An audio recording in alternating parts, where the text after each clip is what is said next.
La première chose que je voulais partager avec vous, c'est quoi? C'est que vous devez savoir que ces situations arrivent à tout le monde, d'accord? À tout le monde.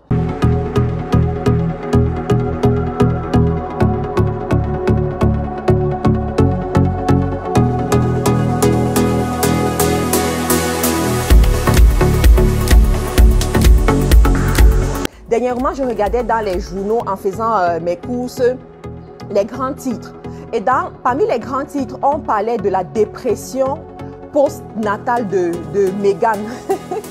Pour ceux qui connaissent Meghan Markle, qui est devenue la duchesse, l'épouse du prince Harry, on parlait de sa dépression post-natale. Comment est-ce qu'elle est en train de déprimer après avoir eu son bébé, étant l'épouse d'un prince et tout. Cela veut tout simplement dire que personne n'est épargné. Tout le monde se retrouve au point mort à un moment donné de sa vie. Tout le monde se retrouve à un moment où il ne sait plus où mettre la tête, il ne sait plus quoi faire, il ne sait plus quelle décision prendre, où il a l'impression que tout tourne mal dans sa vie, où il a l'impression où, en fait, c'est noir, quoi, c'est mort, ça ne va pas.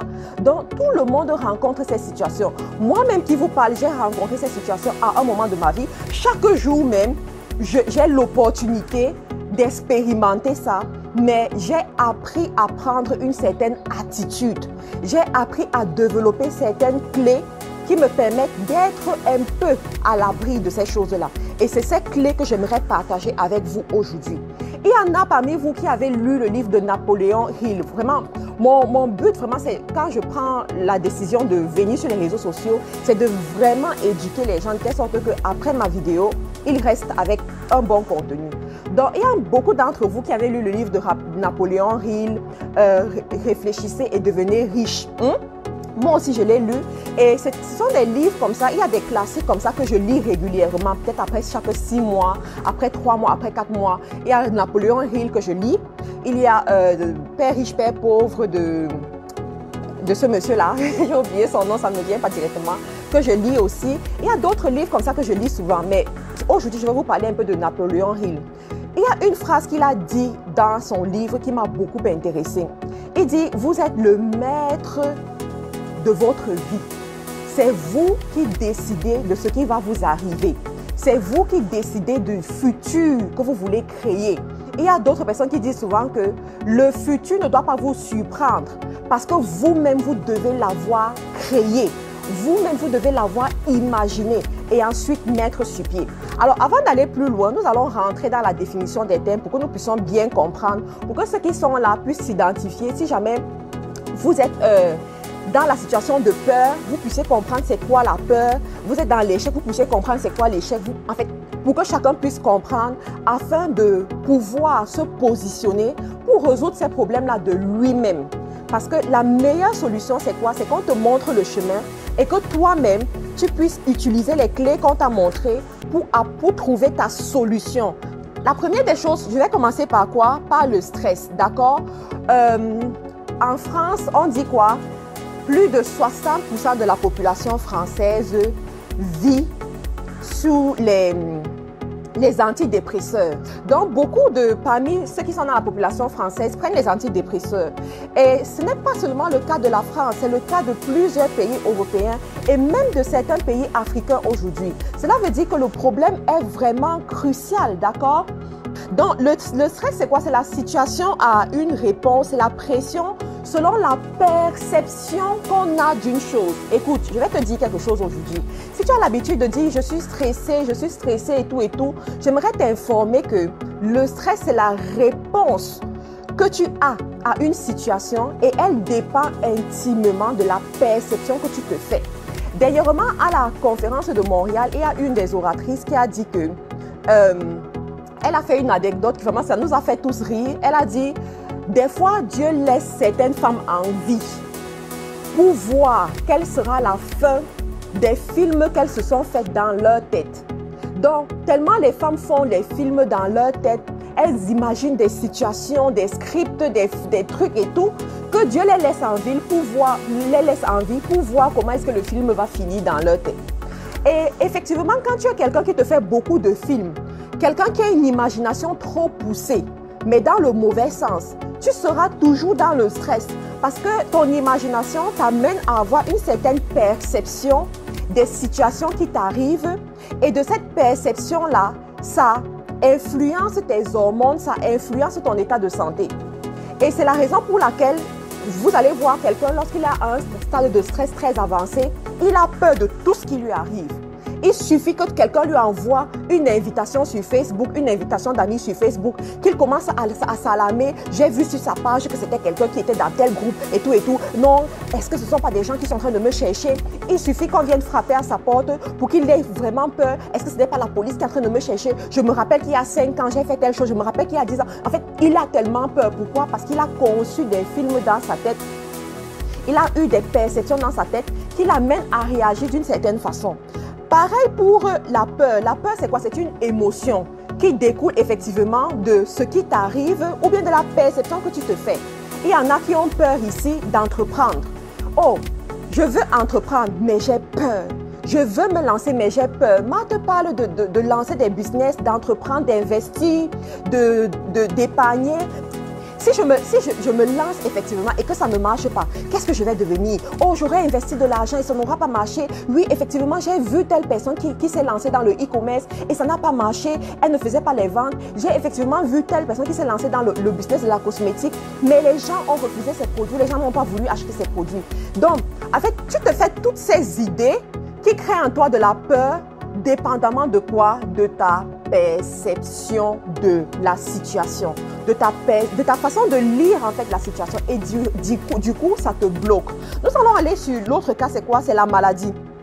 La maladie, c'est quoi? C'est l'altération de la santé ou d'un organisme. Personnellement, quand je faisais mes recherches, ça m'a beaucoup intéressé de savoir que la maladie, c'est l'altération de ta santé ou d'un organisme. Et au fur et à mesure qu'on évolue dans la vidéo, je vais vous expliquer pourquoi c'est intéressant de savoir que c'est une altération. Toute chose qui peut altérer, en fait, j'explique en termes plus simples, l'altération, c'est quoi? C'est le changement, tout simplement.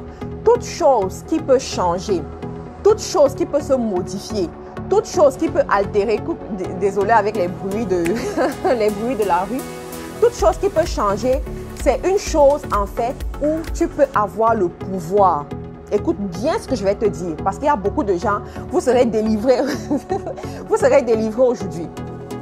Toute chose qui peut altérer, toute chose qui peut être modifiée, toute chose qui peut changer, c'est une chose où toi, tu as du pouvoir, d'accord? Si ta santé, si la maladie est le fait que ta santé soit altérée, ça veut dire que quelque part, tu as le pouvoir sur ta santé. Quelque part, tu as le pouvoir d'amener ta santé à manifester ce que tu veux voir, d'amener ton corps, tes organismes à manifester ce que tu veux voir. Entre octobre 2018 et janvier 2019, c'était une période de ma vie où j'avais beaucoup de choses à la fois qui arrivaient. Il y avait la conférence de Paris à préparer avec FDE. J'étais dans Mériquet et je voulais devenir directrice dans Mériquet en moins de 3 mois.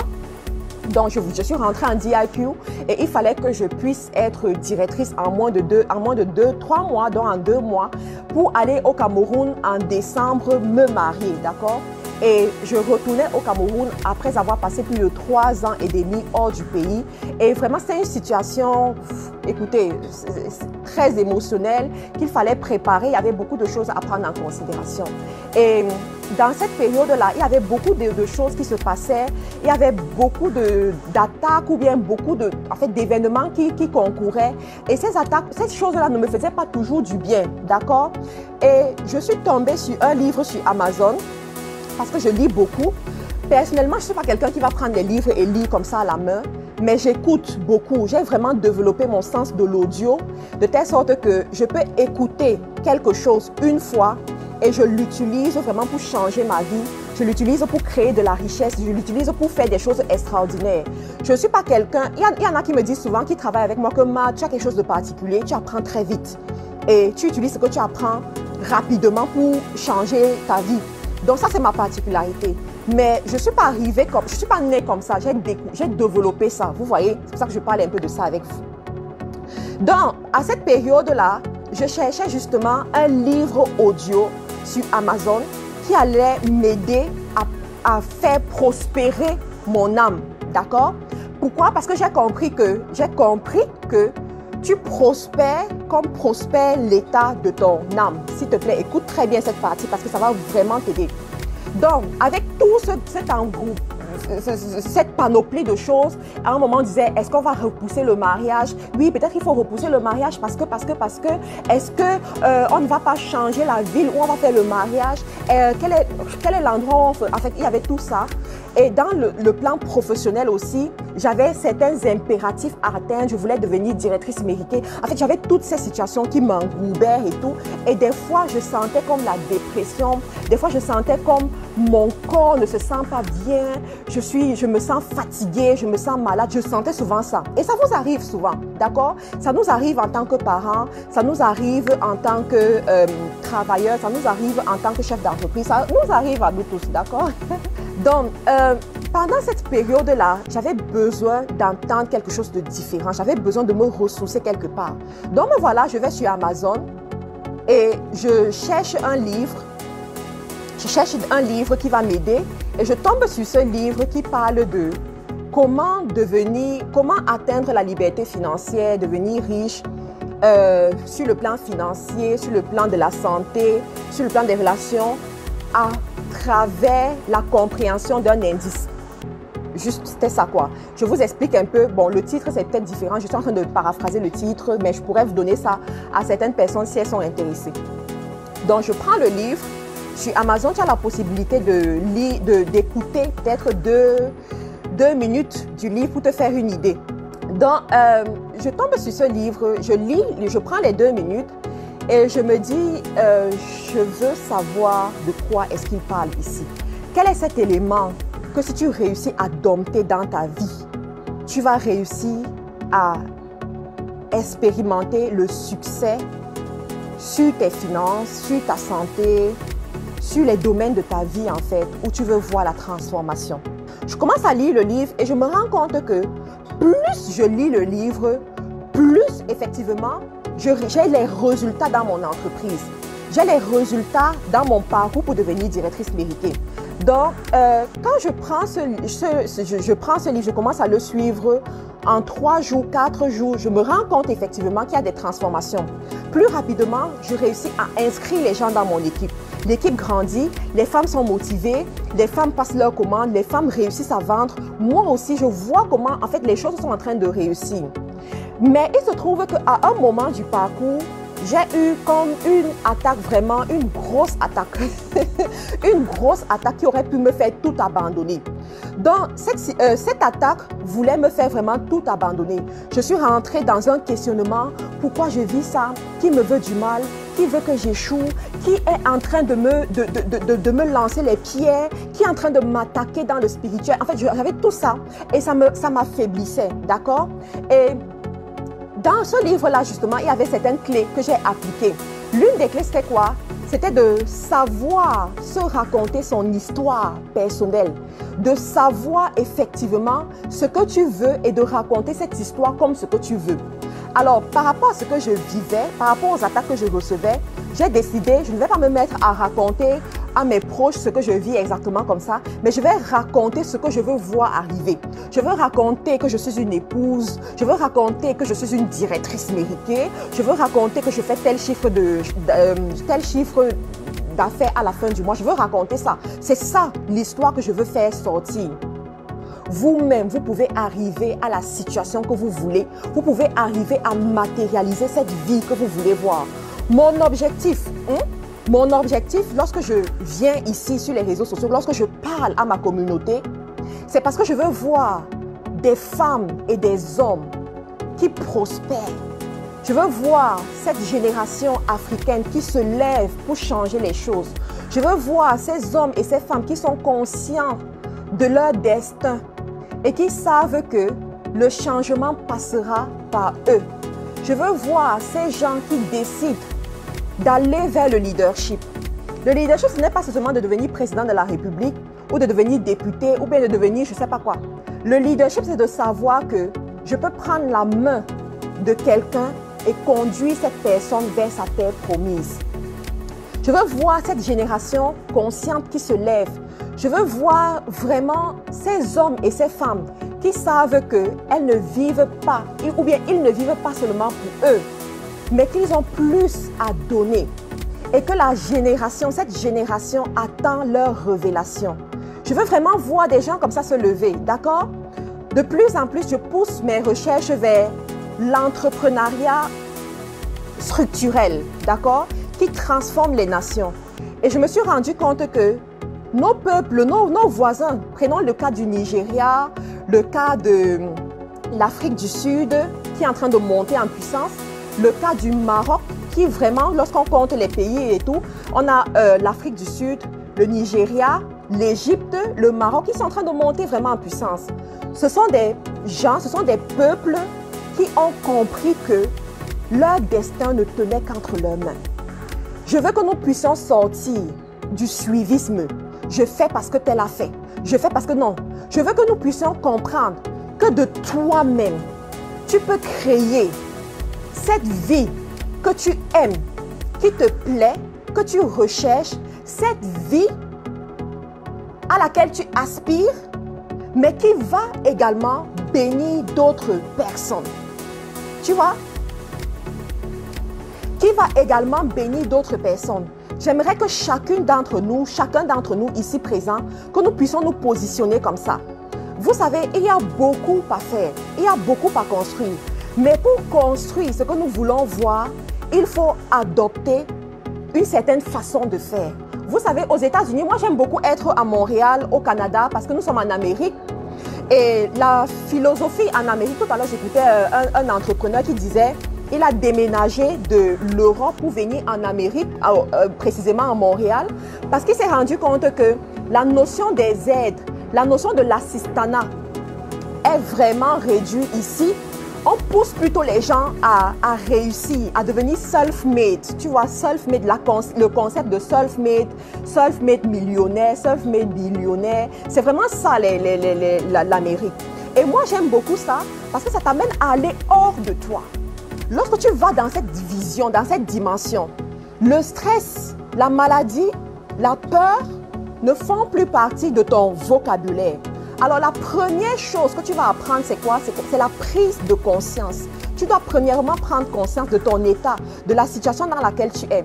Tu sais, quand tu te rends compte qu'il y a un dysfonctionnement dans ta façon de faire, dans ton programme, sur ta santé, dans ton organisation, c'est une alarme en fait. C'est une alarme pour te faire comprendre qu'il y a un problème quelque part. Quand tu vois une personne qui pleure, une personne qui se plaint, une personne qui est mal à l'aise, ne t'empresse pas à critiquer la personne, ne t'empresse pas à condamner la personne. Mais rends-toi compte que si cette personne, si cette nation même se comporte comme ça, c'est parce que c'est un cri d'alarme. C'est un cri pour dire qu'il y a quelque chose qui ne va pas bien quelque part. Et quand tu te rends, et c'est pareil également dans les affaires, hein, quand tu te rends compte que par rapport à un projet, par rapport à quelque chose, tu as peur, tu n'arrives pas à prendre la décision et à être en paix avec toi-même, ça veut dire que c'est un cri d'alarme. Il y a un problème quelque part et tu dois pouvoir t'arrêter pour questionner la situation, pour questionner ton corps, pour questionner en fait ton projet, pour déceler où les choses ne vont pas bien. Je vais aller étape par étape pour que tu puisses comprendre. Nous allons commencer au niveau de la santé parce que l'une des plus grandes richesses de l'homme, c'est sa santé. On a deux plus grandes richesses. Tu as quoi? Ta santé et ta famille, d'accord? Ce sont les choses que tu ne peux pas acheter, ce sont les choses que tu ne... En fait, tu dois préserver, d'accord? Par rapport à ta santé, tu te rends compte que tu as des douleurs quelque part. Tu ne vas pas bien, tu as une maladie que tu traînes depuis longtemps. C'est un cri d'alarme de ton corps. C'est ton corps qui est en train de te dire qu'il y a dysfonctionnement ici. Tu dois faire attention. Peut-être la solution par rapport à ce dysfonctionnement, c'est d'équilibrer ton sucre, la quantité de sucre que tu consommes. Il y a beaucoup parmi nous ici, selon les antécédents de famille et tout, nous ne devons pas consommer beaucoup de sucre. Il y a certains parmi nous ici, nous devons beaucoup être actifs pour aider notre métabolisme à consommer le sucre, à consommer le gras, à consommer tout ce que nous consommons. Donc, lorsque tu ressens vraiment ce dysfonctionnement, tu vas t'arrêter pour te demander, mais coucou Sista Chola, oh ma Sista, cette femme est une femme extraordinaire. C'est-à-dire l'exemple de la diaspora consciente, de la diaspora qui se met à part pour influencer nos nations, c'est elle. C'est elle, vraiment, elle est extraordinaire. Allez regarder ce qu'elle fait sur sa page. Extraordinaire, cette femme et son mari. Vraiment, tous mes respects au couple Hafner. J'espère que je prononce bien votre nom allemand. Donc, prenez des choses. Tu vas d'abord t'arrêter vraiment pour comprendre ça. Tu vas te questionner sur ton corps. Est-ce que effectivement je traite mon corps comme il devrait l'être? Il y en a parmi vous ici, vous devez vous alimenter selon votre groupe sanguin. Vous devez vous arrêter, faire les recherches pour voir quel sera l'impact de l'alimentation selon mon groupe sanguin sur ma santé. Il y en a parmi vous si vous devez garer vos voitures pendant l'été, au moins pendant l'été, pour réguler votre poids. Il y en a, vous êtes en surpoids. Et à cause de ce surpoids-là, vous êtes trop fatigué, vous êtes tout le temps mécontent, vous ne pouvez pas travailler plus de 2 heures sur un projet, vous êtes tout le temps en train de dormir. Quand vous dormez, même vous vous réveillez étant fatigué, vous vous réveillez avec les courbatures. Donc, il y en a parmi vous, vous devez faire ça. Mais ça passe par quoi? La prise de conscience où tu t'arrêtes et tu te poses les bonnes questions. Sur le plan des finances, parmi vous, il y en a que vous avez tellement peur d'investir. Mais si tu as peur d'investir sur les finances, c'est parce que ton corps te fait comprendre que je suis mal à l'aise par rapport à la décision que tu vas prendre. Mais si ton corps est mal à l'aise par rapport à la décision que tu vas prendre, c'est peut-être parce que tu manques de connaissances. D'accord? Tu manques de connaissances. Tu as appris que l'immobilier, ça marche, le e-commerce, ça marche, l'élevage, ça marche, l'agriculture, ça marche en Afrique. Il y a des gens en Europe qui investissent en Afrique et ça se passe bien. Mais toi, quand tu entends ça, tu te dis, mais on va m'arnaquer. Si j'envoie mon argent en Afrique, au Cameroun ou au Sénégal, on va m'arnaquer. On va m'arnaquer. Donc, du coup, je ne veux pas m'engager dessus. Mais si tu réfléchis comme ça, peut-être c'est parce que tu manques de connaissances dans le domaine.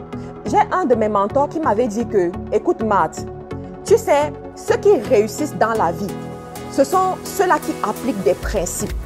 Et quand tu appliques le principe, ce n'est pas en fonction de tes sentiments ni de tes émotions, mais c'est en fonction de l'objectif que tu veux atteindre, d'accord? Tu veux devenir millionnaire, cherche les principes qui conduisent les gens pour le million, pour réaliser leur premier million en moins de 6 mois. Cherche ça et matérialise ça.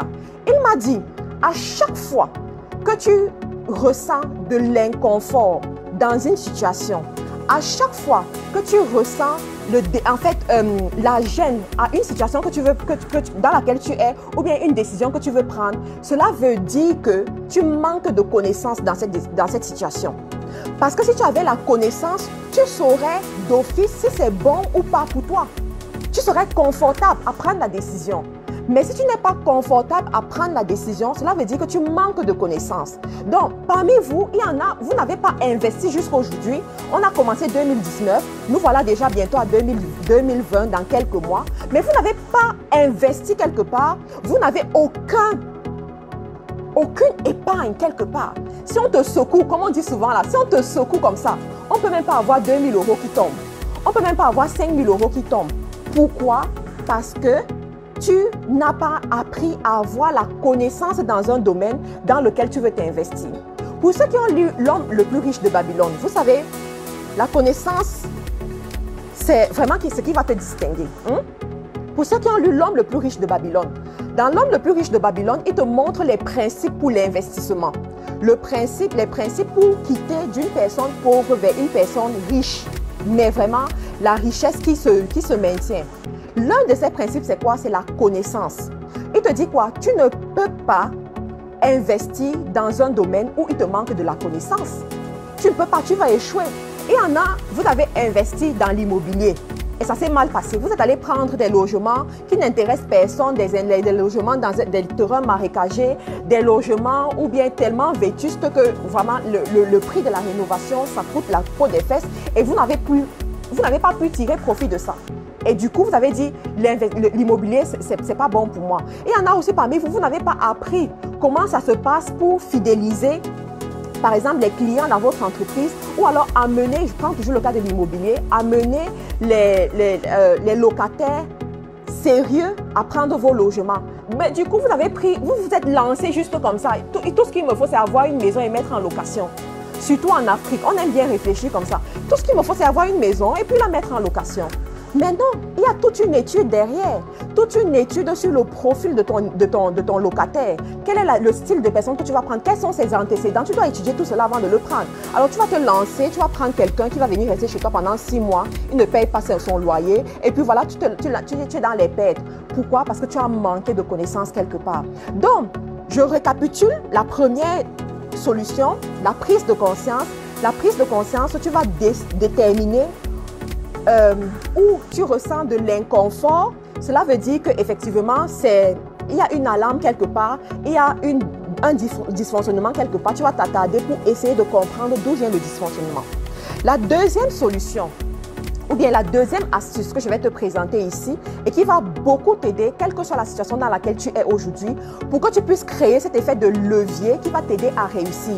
La deuxième, c'est quoi? C'est comment est-ce que tu racontes ton histoire? Comment est-ce que tu racontes ton histoire? Il y a beaucoup parmi nous. Nous venons des familles pauvres. Nous venons des familles où les parents ont dû vendre, je sais pas, les beignets, vendre le haricot pour nous envoyer à l'école. Nous venons des familles et tout. Et il y a un grand entrepreneur africain qui a dit que tu peux naître pauvre, mais tu ne dois pas mourir pauvre. Écoute bien ce que je vais te dire. Tu peux naître pauvre, mais tu ne dois pas mourir pauvre. Tu ne dois avoir aucune excuse de mourir pauvre. Mais là, ça va dépendre de comment est-ce que tu racontes ton histoire. Il y a des gens, vous allez raconter votre histoire en disant que c'est parce que je suis sans papier en France. C'est parce que je n'ai pas d'argent. Les allocations, ce n'est pas assez. Oh, il faut que le gouvernement augmente l'argent des allocations. Ce n'est pas suffisant avec 5 enfants. Ce n'est pas suffisant. Mais Matt, comprends-moi. Je suis maman célibataire. Je suis maman célibataire. Avec un enfant à charge, 2 enfants à charge. Je ne peux pas faire ça, Matt. Je ne peux pas. Matt, je n'ai pas assez d'argent. Parce que je n'ai pas assez d'argent, je ne peux pas épargner.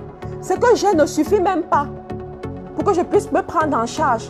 Comment je vais encore épargner, Matt? C'est pas assez. Je fais comment? Matt, mon père m'a abandonné quand j'avais 5 ans. Et parce qu'il m'a abandonné, ça a créé un manque dans mon cœur. Du coup, quand je vois les hommes, je vois seulement les gens qu'il faut détruire. Oh, Matt, mon mari, c'est un feignant. Il ne sert à rien. Il ne fait rien à la maison. Il ne fait rien à la maison. Mais comment je peux m'en sortir comme ça? Je dois m'occuper des enfants, je dois aller travailler et je dois encore venir m'occuper de la maison alors qu'il est là, il ne fait rien. Oh, Matt, je suis malade. Regarde, je suis malade, Matt. Je suis malade. Et comment je vais faire? Non, j'aimerais te dire, si tu es sérieuse sur ton parcours pour changer ta vie, et ici, je ne parle pas à la masse, je parle à ceux qui veulent vraiment changer, qui se positionnent pour être des millionnaires, pour être des milliardaires. Je me rappelle il y a 2 ans quand je parlais de millionnaires, il y en a qui m'écoutaient, ils disaient « Oh, Matt, tu aimes rêver. Matt, tu aimes rêver. » Mais je vous assure, donnez-moi encore un peu de temps. Vous allez voir, Forbes va écrire sur moi. Je vous dis, je ne suis pas en train de parler. Non, tu vois, je sais où je vais. Et je sais ce que je fais pour aller où je vais. Tu vois? Donc, quand je parlais souvent comme ça, la situation que je vivais n'avait rien à voir avec ce que je disais. Des fois, quand je faisais ce genre de déclaration, moi-même, ça n'allait pas. Ça n'allait pas chez moi, d'accord? C'est la réalité, c'est que ça n'allait pas. Mais je me levais et je proclamais ce que je voulais voir. Je déclarais que je suis leader d'impact international. Ha! Je suis épouse, mère de dynastie. Je suis multimillionnaire. Regarde, à tes résolutions dépendra ton succès. C'est toi qui peux dire, je m'en fous de ce que les gens peuvent dire sur ma vie. On peut dire, elle est arrogante, elle est hautaine, honnête. C'est la confession de la personne. Warren Buffett a dit que la chose la moins chère qui existe sur la planète Terre, c'est l'opinion. D'accord? Si tu es encore quelqu'un qui construit ta vie en fonction de ce que les gens vont dire de toi, en fonction de ce que les gens pensent de toi, tu ne vas aller nulle part. You are going nowhere. Sois comme les gens comme nous, comme ça. On se lève, on est millionnaire dans 5 ans. Milliardaire, on construit les entreprises à travers la surface terre. Forbes écrit sur nous. Ça, c'est notre partage. C'est où nous allons. et ça dépend de notre confession. Raconte l'histoire différemment. Tu peux être une femme qui a été rejetée. Et ici, j'aimerais parler à certaines femmes parce que depuis, j'écoute certains commentaires là qui ne me plaisent pas beaucoup. J'écoute certaines histoires des femmes qui se font maltraiter par des hommes et ça ne me plaît pas beaucoup. J'aimerais dire à une femme aujourd'hui que tu as le droit d'être heureuse dans ta maison. Tu as le droit d'être heureuse dans tes relations. Tu as le droit de te faire dorloter par ton mari, par ton homme. Tu as le droit d'exiger ce bonheur parce que c'est ton partage. Je dis bien exiger ce bonheur. Tu n'es pas toujours là à subir. On nous enseigne que non. Il y a ce que tu dois avoir. Tu sais, j'ai pris une décision dans ma vie de ne pas accepter, de ne rien accepter qui n'est pas la victoire. C'est la décision que j'ai prise dans ma vie. De ne rien accepter qui n'est pas la victoire. Je refuse de vivre dans la médiocrité.